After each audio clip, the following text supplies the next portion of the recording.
While there are plenty of layouts you could include when setting up a new journal, which ones should you? While this is going to differ from person to person, I've been bullet journaling since 2016, and the layouts we're looking at in this video are the ones that I deem essential in my new journal setups. The first one is what I call an overview page. This layout will typically get set up right at the start of my new journal, and it helps me get a bird's eye view on the happenings for the period ahead. I'll usually set this one up so that it's either quarterly or half-year based, just depending on the journal it's going in. You can kind of think about this one as similar to a monthly calendar. We have a column for each of the days of the week, and a row for each of the weeks that it's holding, but rather than just being the weeks within one month in particular, it's expanded so that it captures a larger time frame. The exact spacing of this differs depending on how many weeks I want to include, but typically I'll either do 2 centimeter rows and end up with roughly 9 weeks per spread, or in the one I'm setting up here, I used 1.5 centimeters vertically, and that gave me 12 weeks. The dimensions of each column typically stays the same, that being 3 centimeters across,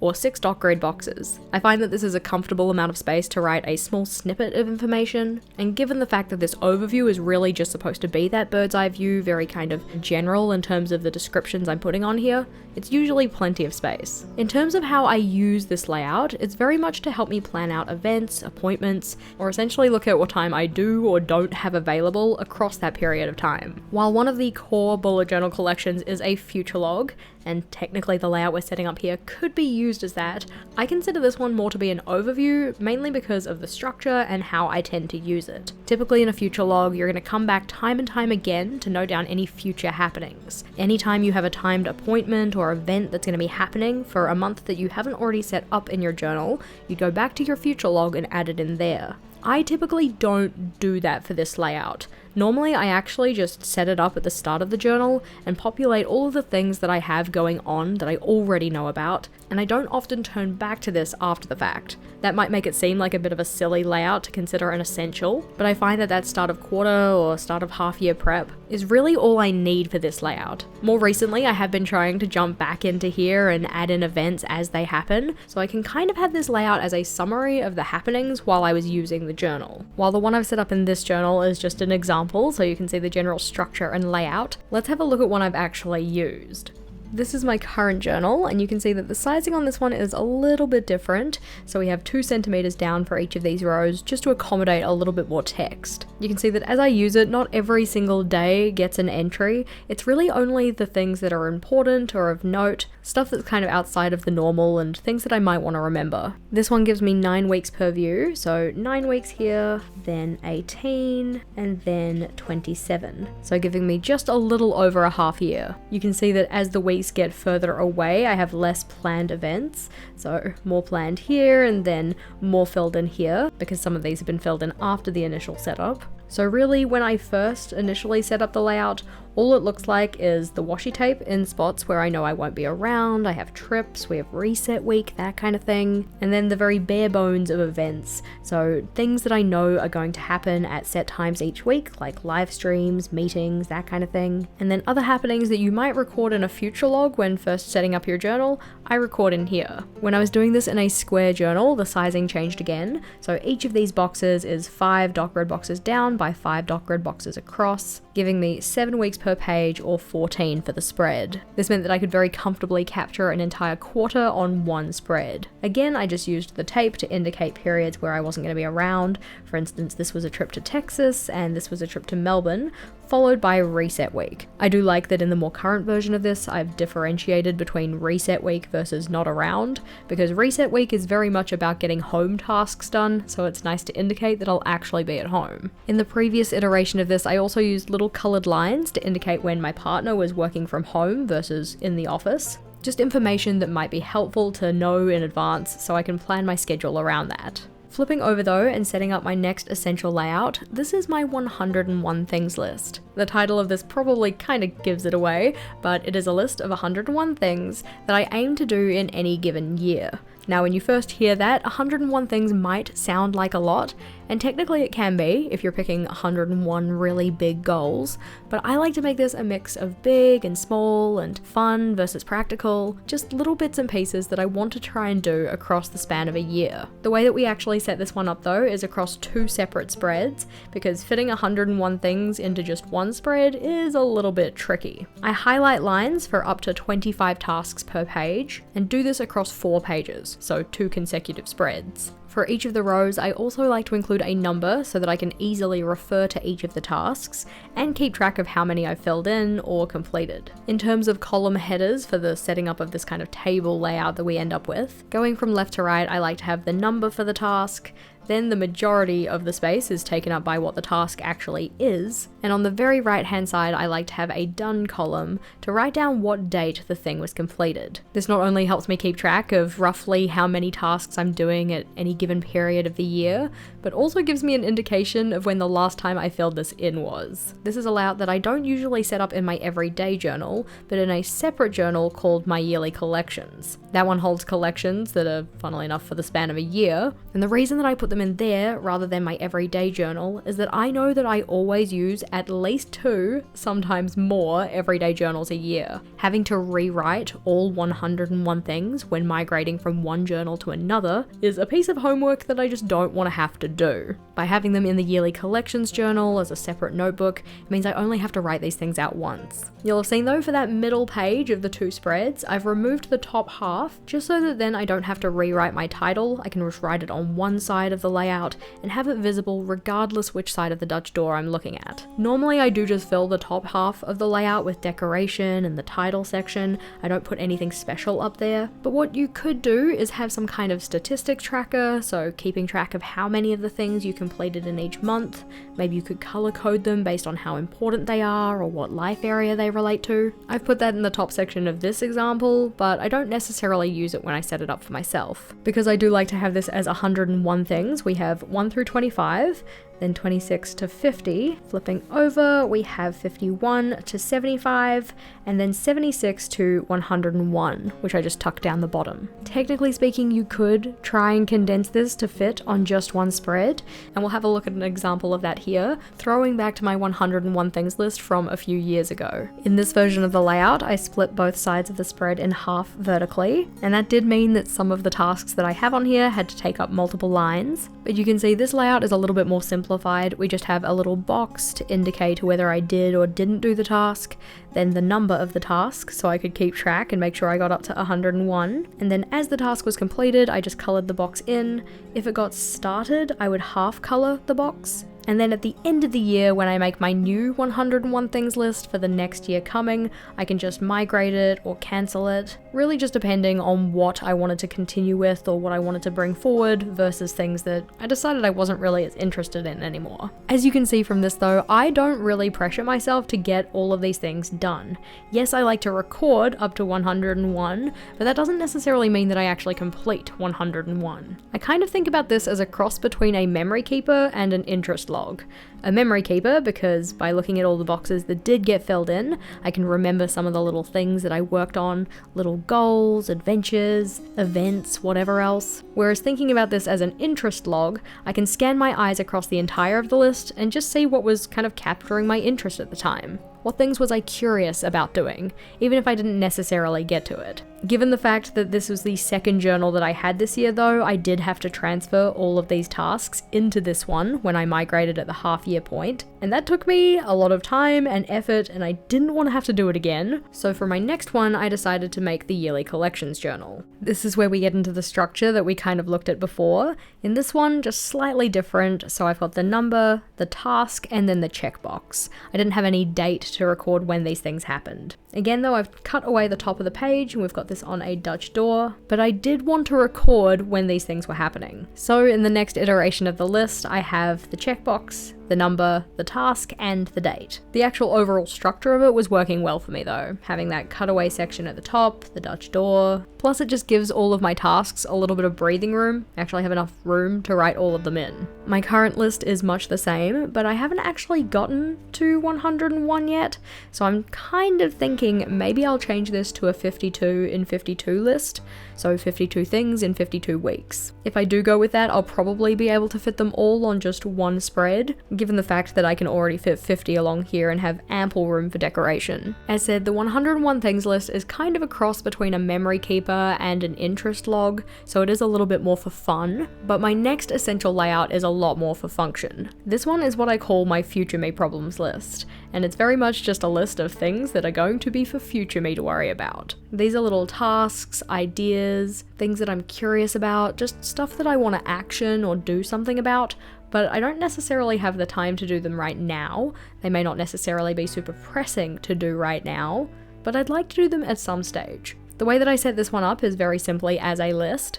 It's effectively a checklist for future me. In the example we're setting up here, I'm just going to highlight the column down the side so I can very clearly see where I'm going to be checking things off, and then highlighting each of the rows, not only so that it's easier to read the checklist, I find it a little easier to read when every second line is highlighted, but also because it fills the page with a little bit more color. This is something that I used to be very against doing in my journal, especially because freehanding lines, it can sometimes go a little bit wonky, a little cattywampus, but with patience and practice, I have been able to get my line work looking a fair bit better. It is also a little bit the cheerleader effect. As long as the majority of the lines are straight, a little wobble here and there isn't super noticeable. Plus, if any of the lines do get really wobbly, I have ways to fix that, so it doesn't really bother me too much. In terms of the way I actually use this list though, anytime I'm doing a kind of brain dump, mind unwind, just trying to get everything out of my head, any of the tasks that I write down that I know I'm not going to get to that day or even that week or that month, I then consider, is this something I genuinely want to do, or is it just because your brain had a thought so you wrote it down on the paper? And if it is something that I'm genuinely curious about and genuinely want to do, then I can transfer it into my future me problems list. For the example we have here, I've also included a little note at the top for a priority task.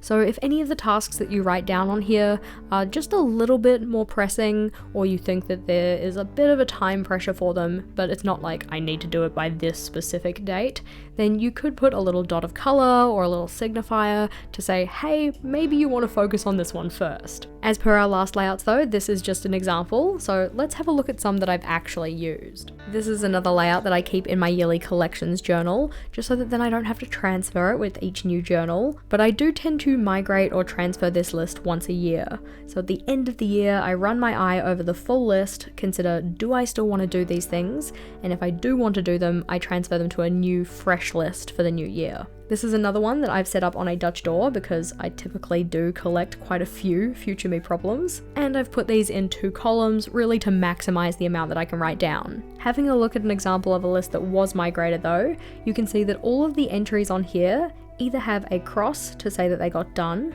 an arrow to say that they got moved forward into the new list, or just a simple line through them to say, nah, I'm not gonna do this. I find that having that check-in point at the end of each year just helps to make sure that the list is still relevant each time I come back to look at it, because there's a good chunk of the stuff on here that at the time I obviously thought I wanted to do it, but when I came back to this list, at the end of the year, having a look through all of the entries, they just weren't relevant anymore. Now, while we've talked about how I populate this list, so anytime I brainstorm, taking all of those things that aren't super pressing, putting them into this list, in terms of actually using it to get things done, this is what I'm still working on. What I'd ideally like to have is set days in the month that I kind of pick and choose a couple of these items and just action them, calling these kind of like life admin days and getting through as many of them as I can. I've also kind of been toying around with the idea that these might be fun to do as a live stream, but that's also a future me problem to worry about. So although this is an essential collection for me, I haven't necessarily perfected it as much as I would like to have.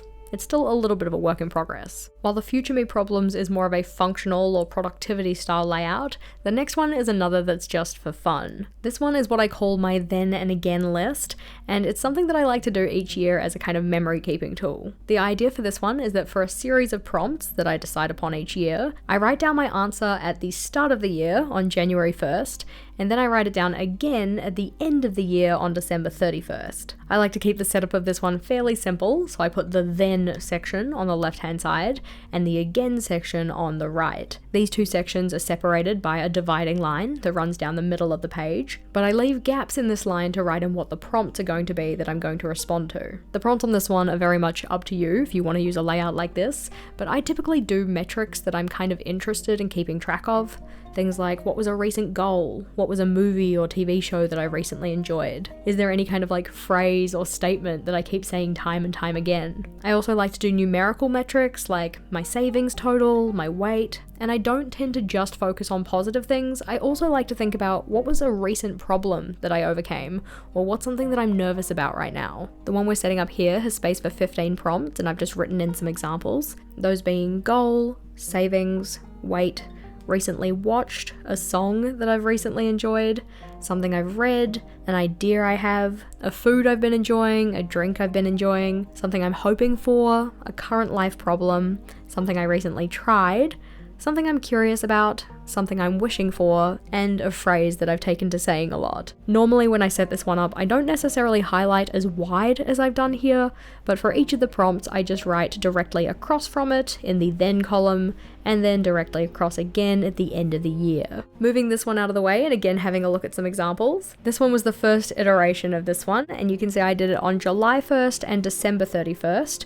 so the start and end date of using this journal. This was also before I had my yearly collections, where I now normally set the layout up. We'll just ignore the fact that everything's a little bit smudged because I did spill Coke Zero on my journal, but for this one I had things like feeling accomplished, the word or phrase prompt, recently tried, food obsession, a game that I've recently enjoyed. I really liked this very small comparison point of like past me versus what was current me, though technically now both of these are past me. And you can see that the structure of the layout hasn't really changed very much. In the next iteration of the layout, the structure is pretty much the same, it's just the decoration that's changed. But rather than being for the start and end of the journal, this one was for the start and the end of a year. My yearly collections journal is one that I use year after year.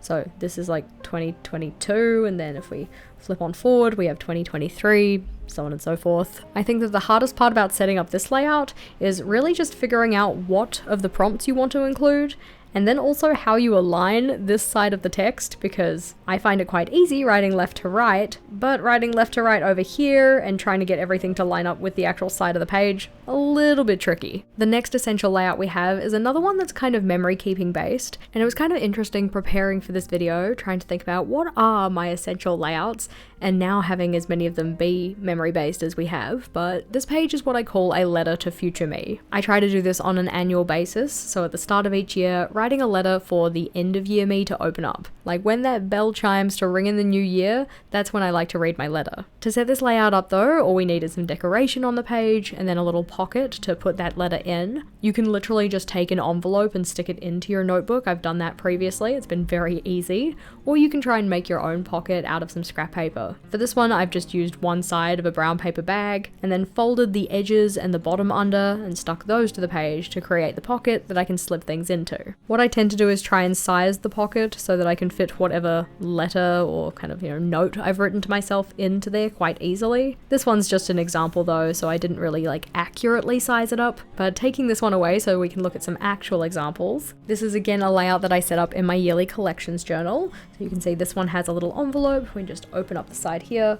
I haven't stuck down the adhesive because I don't want to rip it, but then my letter to myself is just folded and put in there. I'm not going to show you the content of the letter because they do end up being quite personal. This is the kind of thing where I know in writing it, the only person who's going to see it is going to be me. Things that I like to include in here though are, thoughts on the year past, things that I was proud of about the year that's happened, and hopes for my year ahead. For instance, this letter here was written at the start of 2022, so I first summarized 2021, the things that I was proud of from that year, and then started to talk about my hopes for 2022. So thinking about Jess at the end of 2022, what did I hope that she had achieved, accomplished? I even did a little bulleted list down the bottom to say goals that I hoped I'd achieved. And at the very, very bottom, I just offered myself some encouragement for the year ahead, which at that point would have been 2023. Folding that one back up though and slipping it back into the pocket. We then have our 2023 example, which is much the same, but rather than using an envelope, this one is just a piece of doc grid paper that I cut to size, folded the edges under,